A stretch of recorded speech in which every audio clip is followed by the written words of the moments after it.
경기도형 버스 준공영제인 시내버스 공공관리제가 올해부터 본격적으로 시행됩니다. 올해 버스 1,200대를 시작으로 오는 2027년까지 도내 전체 시내버스를 공공관리제로 전환한다는 계획입니다. 올해 착공을 앞두고 있는 GTX C 노선이 과천 통과 구간을 두고 주민 갈등이 커지고 있습니다. 과천 부림마을 주민들이 지하를 관통하는 노선에 반대하며 건설 시행사와 협의에 들어갔습니다. 올해부터 전세금 반환 보증 가입 조건이 강화되면서 세입자들의 고민이 깊어지고 있습니다.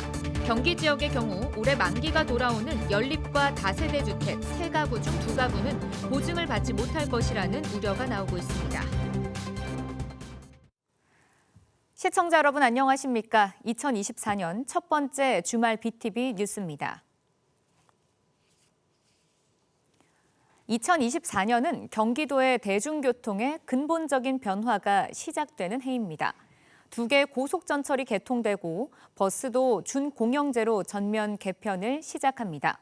올해 공공버스로 전환되는 주요 노선을 정리했습니다. 박희붕 기자입니다. 경기도의 시내버스 공공관리제가 닻을 올렸습니다. 당초 계획보다 전환 시기가 1년 늦춰져 경기도 버스 노조와 수차례 갈등을 빚는 등 우여곡절 끝에 이달부터 시행에 돌입했습니다. 공공관리제는 민간이 운영하는 시내버스에 대한 공공성을 강화하기 위해 경기도가 자체적으로 시행하는 경기도형 버스 준공영제입니다. 서울과 인천 등에서 운영하는 기존 준공영제와 다르게 운영됩니다. 지자체는 보통 기본 지원금에 더해 성과 이윤을 지급하는데 경기도는 버스 회사에 경영평가를 통한 성과 이윤만 지급합니다. 안전관리와 이용자 서비스 증진 등 해마다 노선 단위 종합평가를 실시하고 3년 단위로 공공관리제 갱신 여부를 결정해 공공성과 투명성을 강화하는 게 핵심입니다. 경기도는 시내버스 1,200대를 시작으로 2027년까지 도내 전체 시내버스 6,200여 대를 순차적으로 전환한다는 계획입니다. 우선 도가 관리하는 2개 이상 시군을 오가는 노선 700대 가운데 545대를 올해 시행하고 나머지는 내년 상반기 중 노선 입찰 방식으로 추진될 예정입니다. 경기 남부 주요 노선으로는 수원 300-301번, 용인 10-5번, 화성 400A 340-1번, 오산 111번, 평택 1150, 1108번, 안성 380번, 안산 30-2 123번, 광명 1번, 시흥 5602번, 안양 10번 3번 등입니다. 공공관리제 버스 중 다른 시도를 경유하는 노선은 파란색으로, 단일 시군 안에서만 운행하는 노선은 초록색으로 운영합니다. 경기도는 공공관리제 전면 시행에 필요한 예산으로 2027년 기준 연간 약 1조 1천억 원이 필요할 것으로 추정하고 있습니다. BTV 뉴스 박희붕입니다. 올해 GTX A에 이어서 C 노선이 착공에 들어갈 예정인데요. 과천 통과 구간이 문제가 되고 있습니다. 과천 부림마을을 관통하는 노선을 놓고 주민들 간 건설사 시행사 간의 논란이 커지고 있습니다. 노선 변경 여부를 두고 협의가 시작됐는데 결과에 따라 전체 사업에도 영향이 적지 않을 것으로 보입니다. 이창호 기자의 보도입니다. GTX C 노선은 지난 2011년 제2차 국가철도망 구축 계획에 포함됐습니다. 지난 2021년 현대건설 콘소시엄이 우선 협상 대상자로 선정되면서 노선 설계가 진행됐고 국토부는 지난달 실시 계획을 승인했습니다. 국가철도망에 포함된 지 12년 만에 승인된 GTX C 노선은 조만간 공사에 들어갈 예정입니다. 이런 가운데 과천 구간의 노선 변경 협의는 계속 진행되고 있습니다. 과천 부림마을 주민들이 노선 변경을 요구한 데 따른 겁니다. 실시 설계에서 부림마을 한가운데를 지하로 관통하는 노선이 설정되자 주민들이 관통 불가 입장을 밝히며 반발하고 있기 때문입니다. 주민들은 양재천으로 완전히 우회하는 노선을 요구하고 있습니다. 이에 과천시와 GTX 주식회사, 주민 대표는 지난 11월 GTX C 노선 사업 추진 협의체를 구성하고 노선 변경 협의에 들어갔습니다. 12월에 두 번째 회의를 가졌던 협의체는 조만간 세 번째 회의를 열 예정입니다. 부린마을 주민들이 제시한 노선에 사업 시행자 측이 방안을 제시하곤 있지만 접점을 찾진 못하고 있습니다. 현대 측하고 이제 주민 대표단하고 해서 한 2차에 걸쳐서 서로 이제 환담을 하고 의견 교환을 했는데 아직까지는 이제 주민들이 만족할 만한 노선이 되고 있지 않아서 계속해서 지금 다음 주에도 그 주말에 또 만나기로 했고 계속 만나가면서 노선을 계속 지금 그려보고 있습니다. 주민들은 재개발을 추진하는데 영향이 있는 만큼 반드시 마을을 우회하는 노선으로 변경해야 한다는 입장입니다. 저희는 이제 재개발을 또 해야 되고 하기 때문에 재개발을 하는데 지장이 없도록 또 주민들에게 최대한 우리 마을을 벗어나는 그러한 노선을 획득될 때까지 계속 논의를 계속 하려고 합니다. 노선 변경을 위해 구성된 수도권 광역급행철도 GTX 신호선 사업 추진 협의체가 합의점을 찾아낼지 관심이 깊어지고 있습니다. BTV 뉴스 이창호입니다. 올해부터 전세금 반환 보증을 가입하기 위한 문턱이 크게 높아졌습니다. 경기 지역의 경우 올해 만기가 돌아오는 연립과 다세대 주택 3가구 중 2가구는 보증을 받지 못하게 됐는데요. 역전세 불안이 커지고 있습니다. 박희봉 기자가 보도합니다. 올해부터 신규 전세 계약과 갱신 계약의 전세금 반환 보증 가입 요건이 강화됐습니다. 매매 가격 1억 원인 빌라의 경우 기존에는 전세 보증 보험을 1억 원까지 받을 수 있었지만 이제는 9천만 원을 넘기면 보증을 받을 수 없습니다. 주택도시보증공사의 전세보증보험 담보 인정 비율이 90%로 낮아졌기 때문입니다. 이마저도 집값이 내려가지 않았을 경우만 해당됩니다. 이에 따라 경기 지역에서 2년 전 체결된 연립 다세대 주택의 전세 계약 66%가 반환 보증에 가입하지 못하게 됐습니다. 이천시의 경우 87%를 차지해 도내에서 가입 불가 비율이 가장 높은 것으로 나타났습니다. 오는 3월 발표 예정인 공동주택 공시가격이 전년 대비 10% 하락할 경우 가입 불가 비율은 더 늘어나게 됩니다.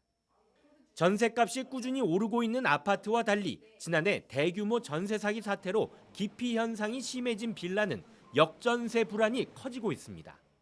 앞으로 2년 동안은 이거 한 바퀴 다 돌면서 이게 어느 정도 시장이 안정화되기 전까지는 보증금도 못 돌려주고 보증금 못 돌려주는 것 때문에 기존에 있던 분들이 못 나간다거나 그 시세가 떨어지는 동안 보증을 가입을 못했던 분들에 대한 리스크도 확실히 좀 있을 거라고 봅니다.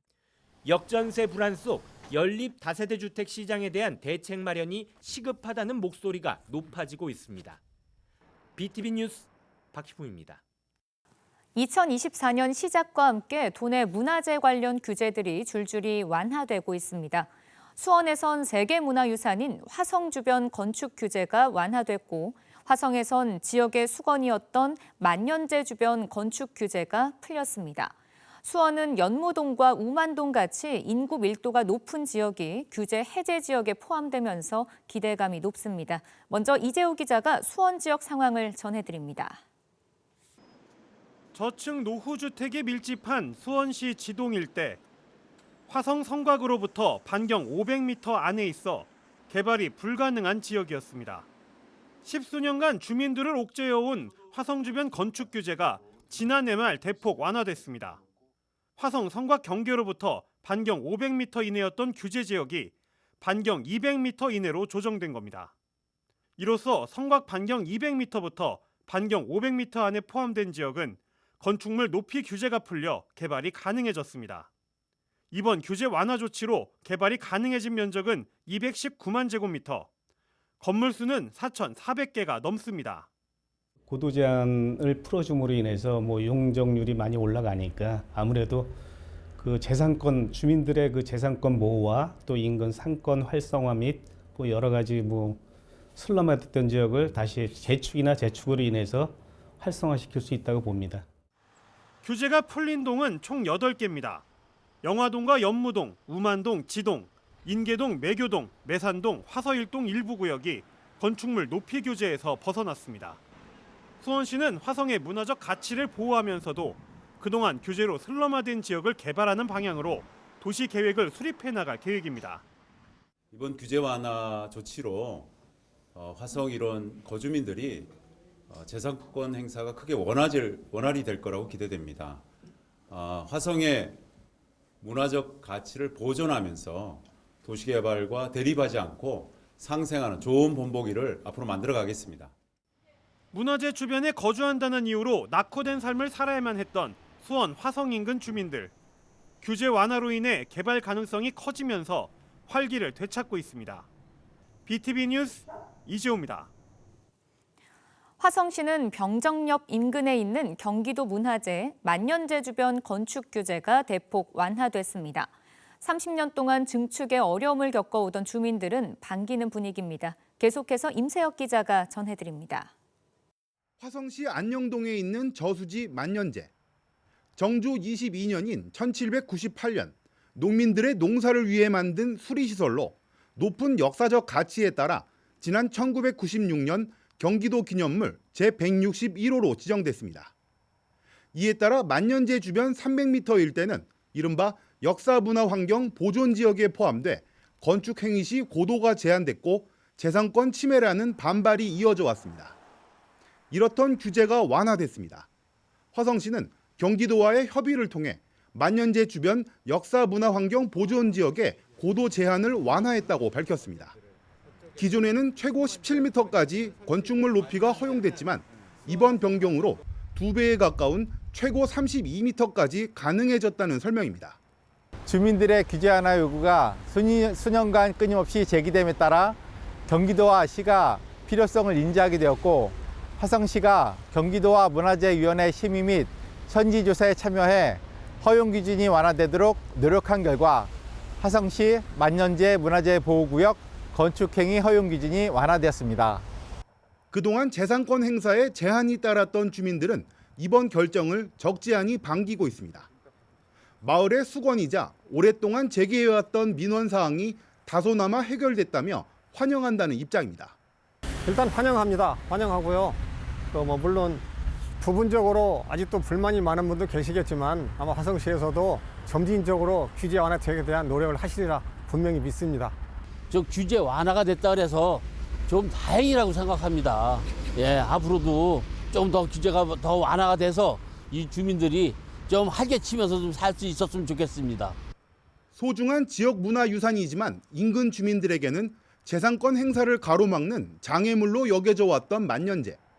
화성시는 이번 규제 완화가 주민들의 재산권 보호에 기여함은 물론 지역 문화유산과 주민들 간의 상생에 큰 역할을 할 것으로 기대한다고 밝혔습니다. BTV 뉴스 임세혁입니다. 부동산 위기 등으로 재개발, 재건축 사업이 예전 같지 않은데요. 사업이 지연되면서 이주를 못하는 세입자들의 어려움도 함께 커지고 있습니다.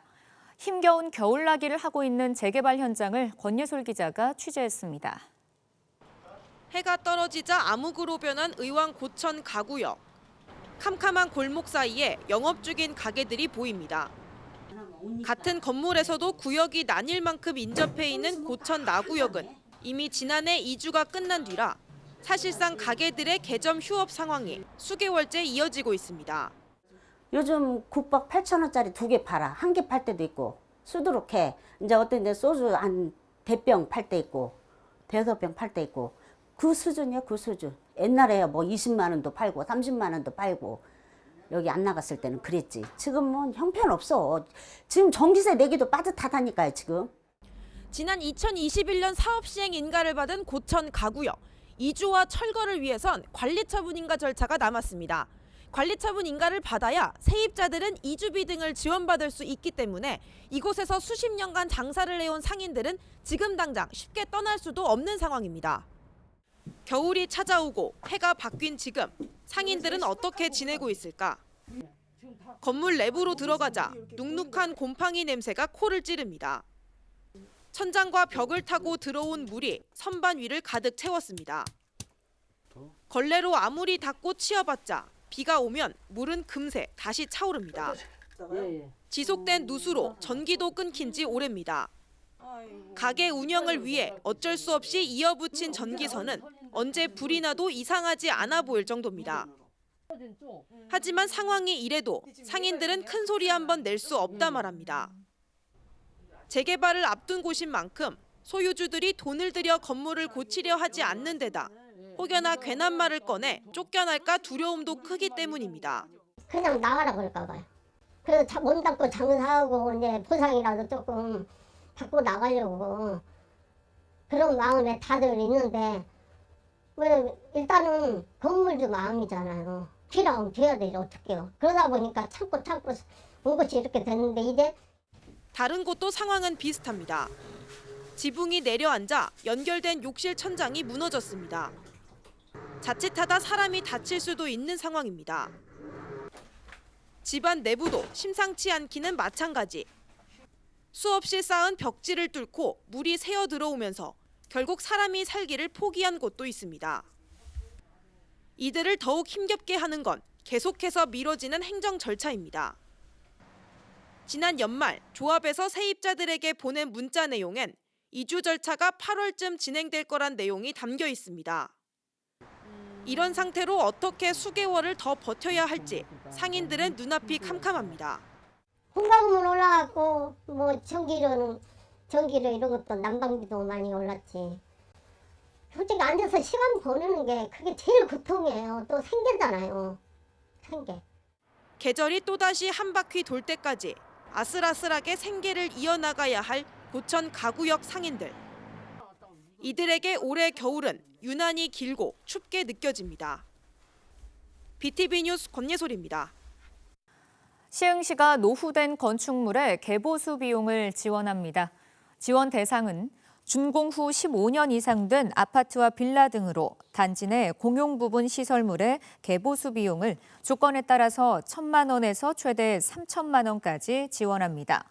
접수 등 문의는 시흥시 주택과로 하면 되며 시는 지난해 노후 공동주택 22곳과 소규모 공동주택 44곳을 지원했습니다.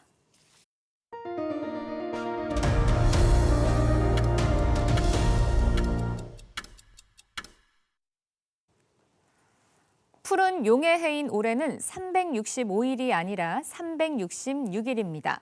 2월이 29일까지 있는 윤년이 있는 해인데요. 휴일은 지난해보다 이틀이 많다고 합니다. 김효승 기자가 올 한 해 달력을 정리했습니다. 2024년 올해 일요일을 포함한 휴일은 지난해와 같은 68일입니다. 주 5일제를 적용받는 노동자라면 쉬는 날이 119일로 지난해보다 이틀 더 많습니다. 첫 번째 연휴는 2월 설 연휴입니다. 2월 9일부터 설날 당일인 10일, 대체 휴일인 12일까지 모두 나흘을 쉬게 됩니다. 가장 긴 연휴는 추석 연휴이고 9월 14일부터 18일까지 모두 닷새 동안 쉴 수 있습니다. 설날과 추석 외에 사흘 이상 쉴 수 있는 연휴는 2번입니다. 3일절인 3월 1일이 금요일, 어린이날 대체 휴일인 5월 6일이 월요일로 각각 사흘의 휴가가 주어지는 겁니다. 현충일과 광복절, 개천절은 모두 목요일에 자리하고 있습니다. 금요일에 휴가를 사용한다면 나흘의 연휴를 즐길 수 있습니다. 올해는 임시 공휴일도 하루 주어지는데 바로 4월 10일, 22대 국회의원 선거일입니다. 반면 7월, 11월에는 공휴일이 아예 없습니다. 전체 휴일 수는 지난해보다 이틀 늘었지만 366일인 올해 일하는 날은 하루 줄었습니다. 푸른 용의 해 119일의 휴일을 잘 활용해서 알찬 한 해 보내시길 바랍니다. BTV 뉴스 김효수입니다.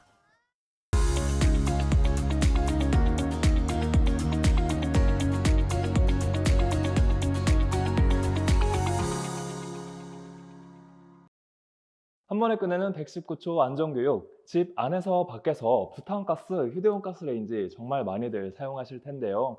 이 휴대용 가스레인지의 작은 불이 자칫하면 실수로 큰 화재로 이어질 수도 있습니다.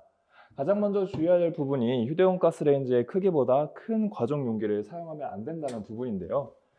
이 가정 용기를 사용했을 때 이 용기를 따라 열기가 부탄가스를 가열시켜 큰 폭발로 이어질 수도 있습니다. 같은 이유로 다 사용한 부탄가스라 하더라도 열기나 뜨거운 물체 주변에는 절대 놓아서는 안 됩니다. 그 이유는 남아있는 가스가 폭발할 수도 있기 때문이죠. 다음으로 중요한 부분은 환기입니다. 휴대용 가스레인지를 사용하면서 부탄가스가 계속해서 밖으로 유출될 수도 있는데요. 그때 산소가 완전하지 않은 공간에서 연소하게 된다면 이산화탄소와 같은 유해한 물질이 발생할 수 있습니다. 그리고 가스 누출로 인해서 중독 사고도 발생할 수 있죠. 그렇기 때문에 문을 활짝 열어서 환기를 충분히 시켜두면서 휴대용 가스레인지를 사용해 주시기 바랍니다. 다 쓴 부탄가스는 어떻게 처리하는 게 좋을까요? 많이들 구멍을 뚫어서 처리해야 된다고 알고 계실 텐데요. 이거는 위험한 방법일 수도 있습니다. 안전하게 처리하려면 가스 노즐을 완전히 막지 않은 상태에서 안에 있는 잔량을 모두 빼준 후에 지정된 수거 장소에 버려주셔야 합니다. 부탄가스의 안전수칙부터 처리 방법까지 모두 사전에 알아두시고 안전하고 편리하게 부탄가스 사용하시기 바랍니다. 그럼 안녕! 안녕하십니까? 경기도 소방재난본부의 손윤석입니다. 소방청 자료에 따르면 지난해 부탄가스 사용으로 인한 구급 출동 건수는 223건이며 경기도는 48건으로 21.5%를 차지한 것으로 나타났습니다. 월별로는 1월이 37건으로 가장 많았고 12월은 28건으로 뒤를 이으며 겨울에 부탄가스 안전사고가 가장 많이 발생했습니다.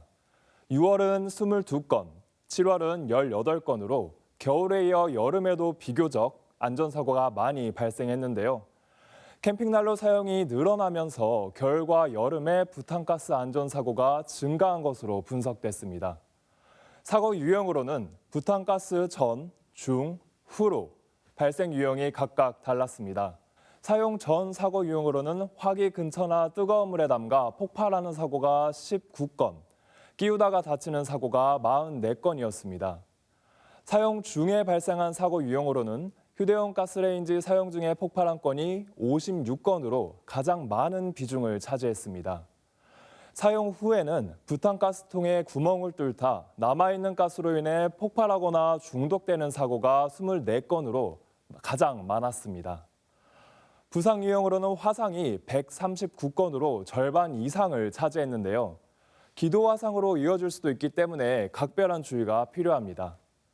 사용이 끝난 부탄가스는 반드시 남은 가스를 완전히 비우고 지정된 수거 장소에 버려야 합니다. 편리하게 사용할 수 있는 부탄가스, 사전에 올바른 부탄가스 사용법을 숙지하고 안전하게 사용하시기 바랍니다. 시청자 여러분, 2024년 새해 복 많이 받으시고 다음 시간에 또 찾아뵙겠습니다. 고맙습니다. 이상으로 BTV 경기 주간 종합 뉴스를 마칩니다. 편안한 주말 보내시길 바랍니다.